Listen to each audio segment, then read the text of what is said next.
How's it going? It's December 28th, Wednesday, and I thought, heck, go home from work, make a video. It's exciting. It's like coming home from school, and you got a little bit of birthday cake left over, and you're just like, I'm gonna go home and eat that slice of birthday cake. And that's kind of what it was like for me. I'm just like, I need to go home, make that video, make it proud. And before I made this video, I had to switch my outfit because I was wearing the same thing as I was wearing in my last videos, and I didn't want to look like some sort of hobo, because I'm not a hobo. Not that there's anything wrong with being a hobo, I'm just saying hobo-esque. So I changed my outfit, and here I am. New outfit. An intense bright light. When I make videos, I like to have like really blinding bright light, because that's the only way to really do it, because that's the way it is in studios, lights blinding you, and that's my cell phone. Sorry about that. What, I changed the intonation? I'm not sure. Today was really quiet at work, but I'm not here to talk about that. I'm here to talk about something that I kind of observed through perusing YouTube. And, I might get a lot of flack for this, because I don't want to necessarily, talk bad about anyone. And as a side note, whenever someone's like, I really don't want to talk bad, they really are. But seriously, I mean this with all respect. I want to talk about just opinions and feelings that I get when perusing YouTube channels hosted by other trans women, and I have mixed feelings. There's a wide spectrum, so I'm not talking about the entire spectrum, but I'm talking about the way with which YouTube focuses on, of course, the most popular videos, the videos that get the most hits. And that's not to say that the people who have established channels that are really popular are folks that I have issues with, but I'm kind of confused a little bit with the kind of message that's going out to specifically trans women, or just trans folks in general. And I just feel like there's a lot of pressure to kind of follow the heteronormative, or some sort of strategy where it's like, well, transitioning, all you need to do is just get a nose job and facial feminization surgery and change your junk and get boobs and do this, or you don't have to, just be the way that you are and everything's great. And they don't take a lot of things into consideration. Like, a lot of folks that I've encountered, I'm not going to name names, but I'm just saying I'm really happy that people are putting channels out there and expressing exactly what they need to get off of their chests, because that's important. And it's not necessarily to pick fights with folks who are generally oppressed, or dealing with crap, essentially.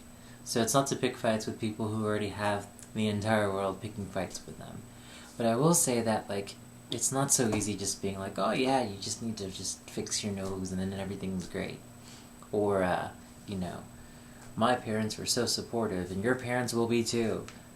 I just don't think that a lot of these videos take into consideration the wider variety of actual circumstances that people actually deal with. And in my situation, I don't have the money for sexual reassignment surgery, but at the same time, I remember when I first started taking myself seriously in this aspect of the transitioning, I was like, whoa, look at her. This is what it means to be a trans woman. This is exactly what it means to be exactly at that benchmark that I need to aim for.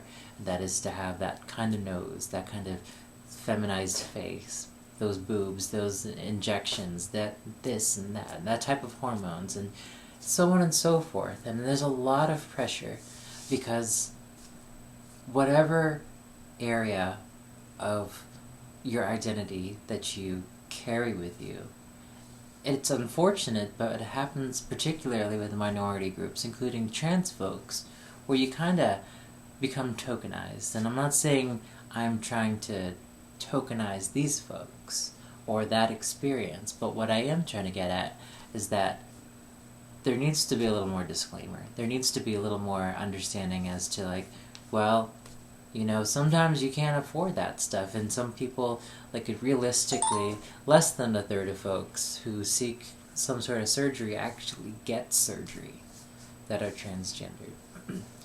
And the process is a lot more arduous to go through. And then there are the other folks who are like, well, you don't need to change anything about you. And those folks are like at their ideal already prior to having transitioned. Like, they're not too far from that. And that's like, I'm not saying that there is an ideal, but what I'm saying is there is a lot of pressure to look a certain way. That there is a certain benchmark that is predominantly decided upon by mainstream media.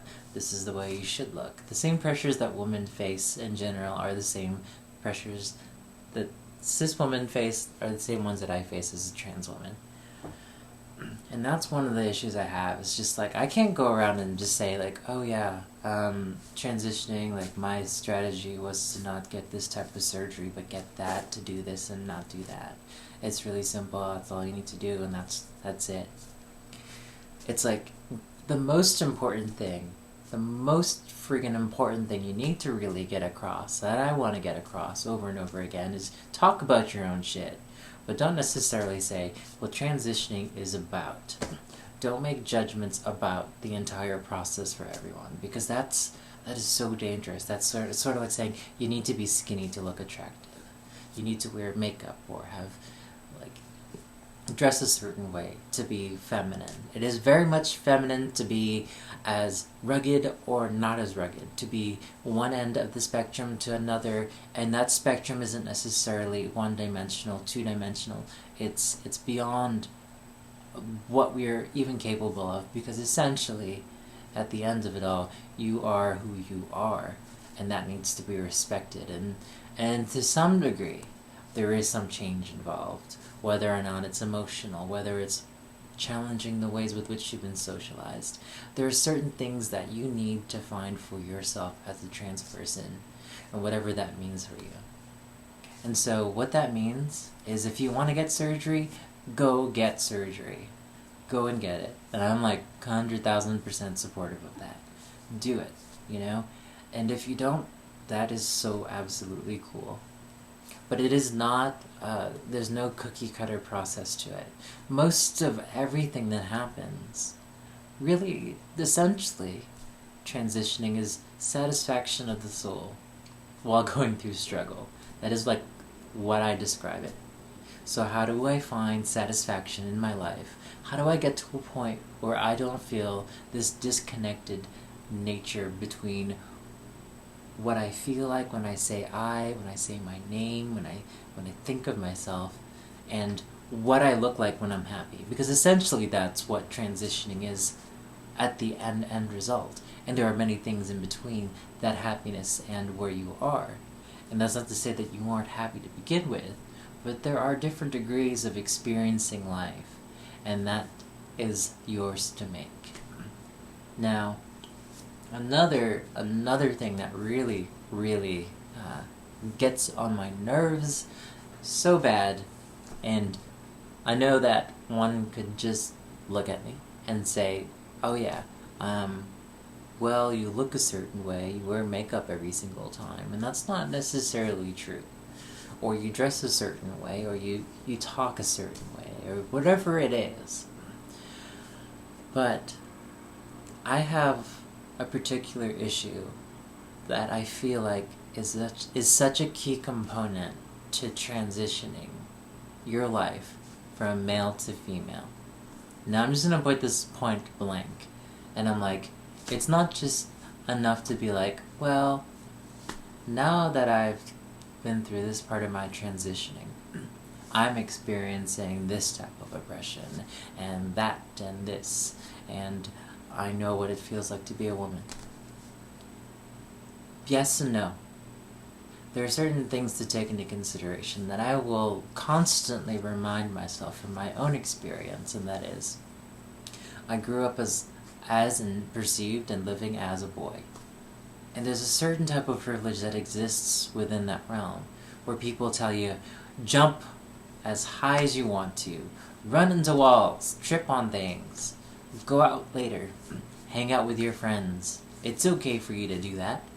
Whereas things were different for my sister. And comparing those two things, there are different ways with which boys and girls, I'm just speaking for the gender binary, at least in this description, that there are different ways with which people are raised. And it's so full of naivete just to be like, well, I know what it feels like now, being attractive, people keep staring at me and catcalling me. That's not the same at all. That is so not the same at all. And while I'll never be able to experience that type of oppression, I've experienced my own kinds of oppression growing up. And it's not about who has more oppression than the other person, but it's about acknowledging where you come from. It's not like, it's like, oh, I listen to this genre of music now, and I dress this way in this genre now. I am officially black. You know what I mean? Like, you cannot appropriate yourself into a culture, but you can appreciate it. There are just some things you are born with it, and some things you aren't. You can still appreciate it. You can still live within it. But to completely inherit the soul of something is so short-sighted and completely missing the point.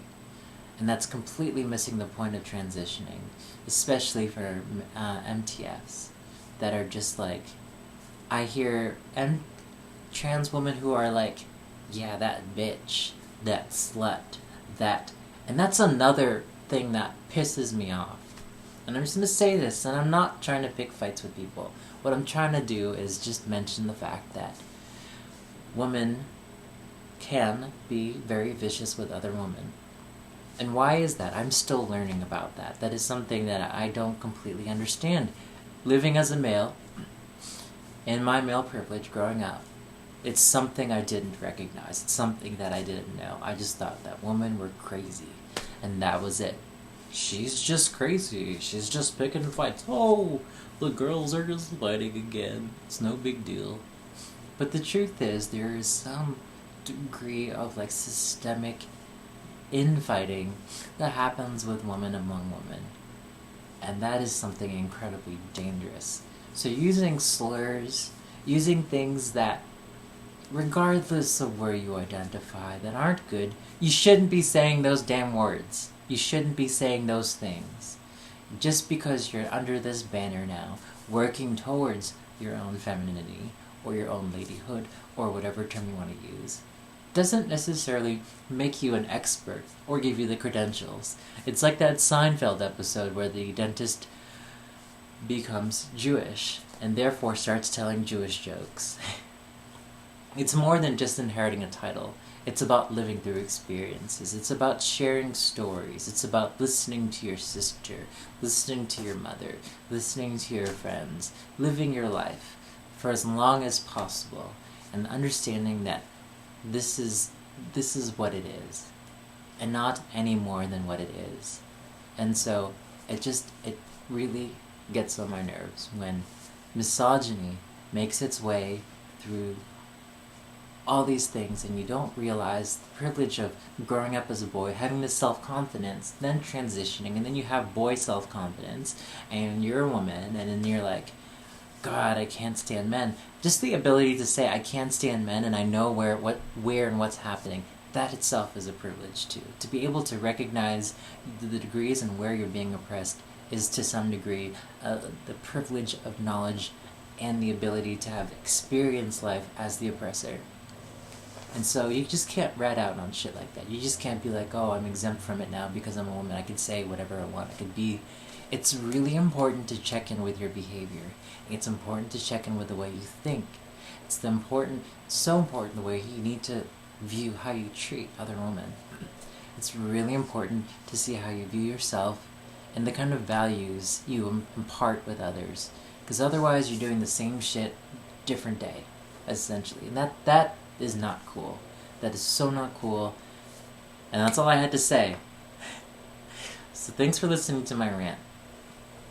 I know that it's a process, and there are things that I'm completely like learning over and over again, that I'm disappointed with myself, and I'm like, okay, so alright, this is an area that I need work in, so what can I do? And I've started backing off, and that itself has been the transition, being like, oh, that's what I've been doing wrong, oh, that's what I've been saying wrong, or that's what I've been doing right, that's awesome. Because that's what it is. It's the bond with other women. It's the bond with yourself as a woman. It's the bonding, all of it together. It's not just makeup or dressing like a woman. It's about the reaction. Ooh. It's about respect. It's about respect to that process and that journey, and understanding that womanhood is something greater than the woman herself. That it's the collection of women all together, and whether or not we actually stand up for each other all together. Thanks for listening. Have a good day. Hope I didn't make you all pissed off. If I did, I'm sorry. Not really.